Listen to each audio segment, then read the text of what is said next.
The family star. ഇത്രയും കൂറ ഒരു സിനിമ ഞാൻ ഈ അടുത്ത് കണ്ടിട്ടില്ല. അത്രയ്ക്ക് നല്ല കൂറ സിനിമ. സ്റ്റോറിയില്ല, അഭിനയം കൊള്ളില്ല, ഫൈറ്റ് കൊള്ളില്ല, ഒന്നും കൊള്ളില്ല. ഒന്നിനും ഒരു കാശിനും കൊള്ളാത്തൊരു സിനിമ. മലയാള സീരിയലിൽ ഇതിലും നല്ല വൃത്തിയുള്ള സ്റ്റോറികൾ ഉണ്ടെന്നാണ് പരസ്പരം, കുങ്കുമപ്പൂ, അങ്ങനെ എത്ര സീരിയലുണ്ട്. അതിലിതിലും ബെറ്റർ സ്റ്റോറി ഉണ്ടെന്നാണ് എനിക്ക് ഫീൽ ചെയ്തിട്ടുള്ളത്. വളരെ മൾട്ടി മില്യണറായിട്ടുള്ള നായികയും മിഡിൽ ക്ലാസ്സിൽ വളർന്ന ഒരു നായകനും തമ്മിലുള്ള ഭയങ്കര രീതി, നായികയ്ക്ക് നായകനോട് ഒടുക്കത്തെ പ്രേമം. ആ ഒരു പ്രേമത്തിൻ്റെ സ്റ്റോറിയാണ്. ഇതിലെ വില്ലൻ കോമഡിയാണ്. വില്ലന് പോലും അറിയത്തില്ല അത് വില്ലനാണെന്നുള്ളത്. ആക്ച്വലി ഇതാണ് വില്ലൻ എന്ന് ഞാൻ സിനിമ തീരാറായപ്പോഴാണ് മനസ്സിലായത്. അത്രയ്ക്ക് കോമഡി വില്ലനൊക്കെയാണ് ഈ ഒരു സിനിമയിലുള്ളത്. അപ്പം എന്തുകൊണ്ടാണ് ഞാനിങ്ങനെ പറയുന്നതെന്ന് ചോദിച്ചു കഴിഞ്ഞാൽ, അത്രയ്ക്ക് മോശം എക്സ്പീരിയൻസ് ആണ് ഈ ഒരു സിനിമ കണ്ടു കഴിഞ്ഞപ്പോൾ എനിക്ക് തോന്നിയത്.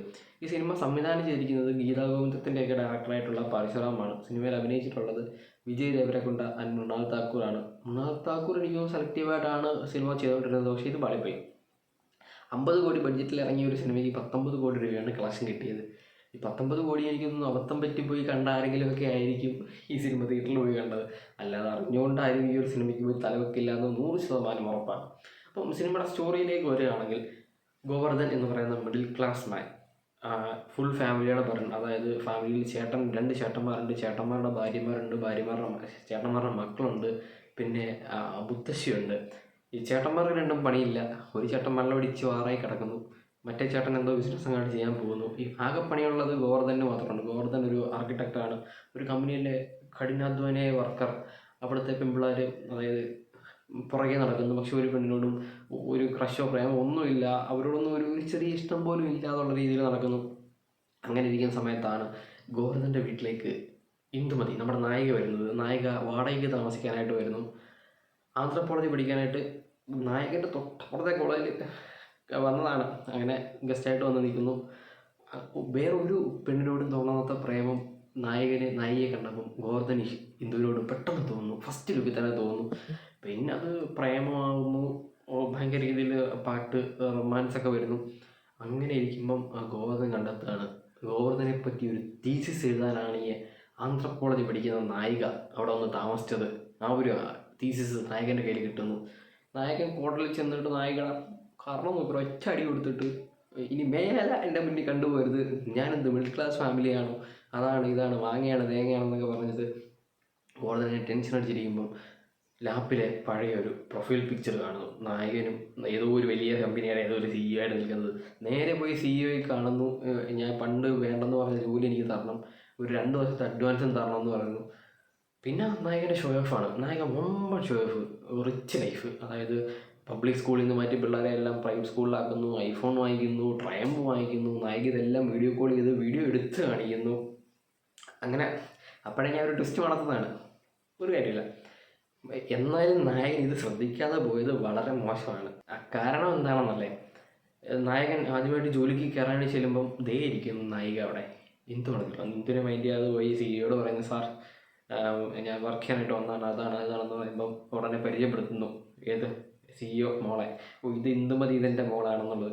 എടാ പൊട്ടംകുണപ്പം നായക, ആ കമ്പനിയുടെ പേര് ഇന്ദു ഇൻഫ്രാസ്ട്രക്ചർ എന്നാണ്, ഈ പെണ്ണിൻ്റെ പേര് ഇന്ദു അല്ല. ഇതൊന്നും നോക്കാനുള്ള ബോധം പോലും ഇല്ലാത്ത ഇവളിനൊക്കെ എന്ത് ഇൻ്റലിജൻ്റാണ്. അങ്ങനെ അത് കഴിഞ്ഞല്ലോ. അപ്പം നായക പണി പോലെ ചെയ്ത് അഡ്വാൻസ് വാങ്ങിച്ചാൽ തീർക്കുകയും ചെയ്തു. ഇനിയിപ്പോൾ പണിയെടുത്തേ പറ്റത്തുള്ളൂ. അങ്ങനെ അണ്ടി വേണ്ടാനെ പോലെ ഇരിക്കുന്നു. അങ്ങനെ അമേരിക്കയിൽ പുതിയൊരു പ്രോജക്റ്റ് ചെയ്യാനായിട്ട് നായകൻ പോവാണ്. അങ്ങനെ നായകൻ പോകാനായിട്ട് നിൽക്കുന്നു. അപ്പം നായകൻ്റെ കൂടെ നായികയും പോകുന്നു. രണ്ടുപേരും കീരിയും പാമ്പുമാണ്. നായകൻ ചെറിയൊരു മോട്ടലിൽ താമസിക്കുന്നു, നായിക അവിടെ ബ്ലങ്കാവിൽ താമസിക്കുന്നു. അങ്ങനെ നായകൻ പറയും, എനിക്കിതൊന്നും പറ്റത്തില്ല, എനിക്ക് വലിയ വീട് വേണമെന്ന് പറയുമ്പോൾ കൊടുക്കത്തില്ലെന്ന് പറയുന്നു. ഓഫീസിൽ പോയി കിടന്നലമുണ്ടാകുന്നു. ഓഫീസിൽ കിടന്നുറങ്ങുന്നു. ഓഫീസിൽ തന്നെ എഴുന്നേൽക്കുന്നു. അങ്ങനെ അവിടെ വിഷയമാവുന്നു. അങ്ങനെ നായികയുടെ കൂടെ താമസിക്കാനായിട്ട് നായികയുടെ മാൻഷനിൽ കൊണ്ടുപോയി താമസിപ്പിക്കുന്നു. അങ്ങനെ കുറച്ച് കഴിയുമ്പോൾ വീണ്ടും ഇവർ തമ്മിൽ സിങ്കാവുന്നു. നായകൻ ഇതെല്ലാം മറന്നിട്ട് നായികയോട് ക്ഷമിക്കുന്നതായിട്ടൊക്കെ ആവുന്നു. അങ്ങനെ ഇരിക്കും ഒരു ദിവസം. ഇത് ഇൻഫ്രാസ്ട്രക്ചർ ആണല്ലോ, അവിടെ വില്ല പണിയാനായിട്ടാണ് ഇവർ പോയത്. അങ്ങനെ ഈ ഒരു വില്ല കാണാനായിട്ട് കുറച്ച് ആൺപിള്ളേർ വരുന്നു. അതിലൊരുത്തൻ നായികയുടെ വീഡിയോ എടുക്കുന്നു, നായിക അറിയാതെ. നായികയോട് സംസാരിച്ചുകൊണ്ടിരിക്കുമ്പം അപ്പം സ്വാഭാവികമായിട്ടും നായകൻ ഫെറാറിയുടെ ഫ്രണ്ടിലേക്ക് ചെന്നിട്ട് എല്ലാം മറി ഇടിച്ച് പഞ്ചറാക്കിയിട്ട് പറയുന്നു, നീ അവളെ വേണേ കെട്ടിക്കോ, എനിക്ക് പ്രശ്നമില്ല, നീ എന്തിനാണ് എൻ്റെ വീഡിയോ എടുത്തതെന്ന്. അവിടെ വീണ്ടും ട്വിസ്റ്റ്. ഇതിപ്പോൾ ഞാൻ വിചാരിച്ചേ ഇവൻ്റെ വീഡിയോ ഇപ്പോൾ എടുത്തത് നോക്കിയപ്പോൾ എൻ്റെ ബാക്ക്ഗ്രൗണ്ടിൽ ഉണ്ടായിരുന്നു എന്ന്. എന്ത് ഷോയാണ് മനസ്സിലായത്. അങ്ങനെ ഐഡിയ ഒക്കെ കൊണ്ടുപോകുന്നു. ഈ പർട്ടിക്കുലർ ഇടി കൊണ്ടവനാണ് വില്ലൻ. ഒരു ഇടി പോലും തിരിച്ചിടിച്ചതും ഇല്ല, ഇവൻ വില്ലനാണ് അത്ര വില്ലൻ. അതൊക്കെ അവസാനമാണ് ഞാൻ അറിയുന്നത്. അങ്ങനെ നായകനും നായികയും വീണ്ടും ഒരു പാട്ട്, ഇവർ രണ്ടും അടുക്കുന്നു. നായികയുടെ ഏതോ ഒരു ബന്ധുവിൻ്റെ കല്യാണത്തിന് നായകൻ്റെ സ്യൂട്ടൊക്കെ ഇടിപ്പിച്ച് കൊണ്ടുവന്നു. അവിടെ ചെന്ന് ഏതോ ഒരു ആൻറ്റി എടുത്ത് നായകൻ സംസാരിക്കുന്നതിനടുത്ത് പറയുന്നു, അവളെന്നെപ്പറ്റി തീസിസ് എഴുതിയതാണ്, ഇനി മേലാ ഞാൻ അവളോട്ടൊരു ബന്ധമല്ല, ഇത് ചുമ്മാ വർക്കിന് വേണ്ടിയാണ് എന്ന് പറയുന്നു. അത് കണ്ടപ്പോഴേ നായികയുടെ കിളി പോയി. നായിക പറഞ്ഞു, ഓഹോ ഹോമിച്ചല്ലേ. അങ്ങനെ നായിക വീണ്ടും ഹാർഡ് ബ്രോക്കൺ ആയിട്ട് പ്രോജക്റ്റൊക്കെ തീർന്ന് വീട്ടിൽ പോകുന്നു. നായകന് 10 കോടി രൂപയുടെ ചെക്ക് കിട്ടുന്നു ഏത് കമ്പനിയിൽ നിന്ന്. അങ്ങനെ അതിന് താങ്ക്സ് പറയാനായിട്ട് നേരിട്ട് CEO അടുത്തിൽ നിന്നു, സാർ താങ്ക്സ്, എനിക്ക് 10 കോടി രൂപ ഞാൻ ആദ്യമായിട്ടാണ് കാണുന്നത്, അതാണ് ഇതാണെന്ന് പറയുന്നു. അപ്പം നീ പറയുന്നത് എന്തിനെ പറ്റിയല്ലേ, ഏത് ഇന്ദുമതിയെ പറ്റിയല്ലേ പറയുന്നത്, അവളാണ് ഇതിനെല്ലാം കാരണം, അവൾ നിന്നെപ്പറ്റി തീസിസ് എഴുതിയത് എന്താണെന്ന് നിനക്കറിയാമോ, തീസിസ് നിന്നെപ്പറ്റി, നീ ഫാമിലി സ്റ്റാറാണ്, നീ അതാണ് ഇതാണ് എന്നൊക്കെയാണ് എഴുതിയത് എന്ന് പറയുന്നു. അങ്ങനെ നായകൻ ഭയങ്കര സാഡായി, ഓ അവളെന്നെ പറ്റി ഇങ്ങനെയൊക്കെയാണ് എഴുതിയത്, അവളില്ലാണ്ട് എനിക്ക് പറ്റില്ല.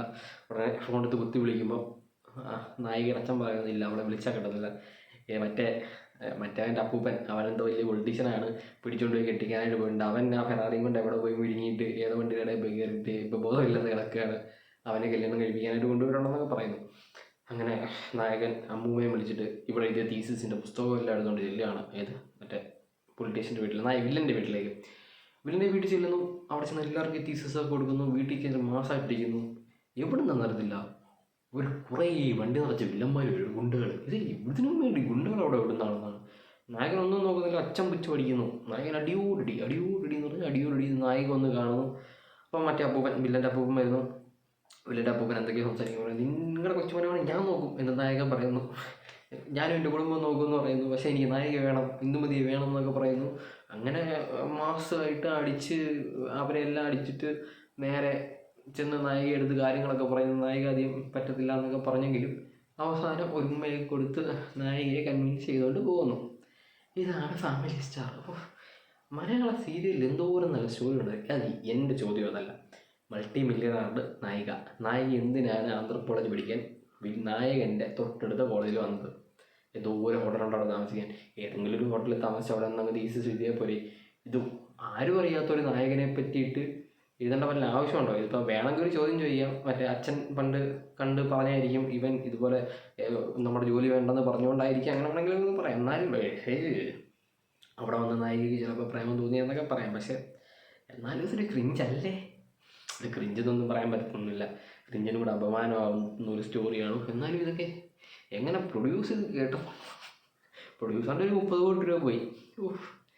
ഇതൊക്കെ തിയേറ്ററിൽ പോയി കണ്ടാലും സംബന്ധിക്കണം കേട്ടോ. എൻ്റെ 2 മണിക്കൂറാണ് വേസ്റ്റ് ആയത്. കൺഫേം ഓർക്കുമ്പോൾ തന്നെ എനിക്ക് എന്തോ പോലെ തോന്നുന്നു. അത്രയ്ക്ക് നല്ല ബോറ് സിനിമയാണ് ഫാമിലി സ്റ്റാർ.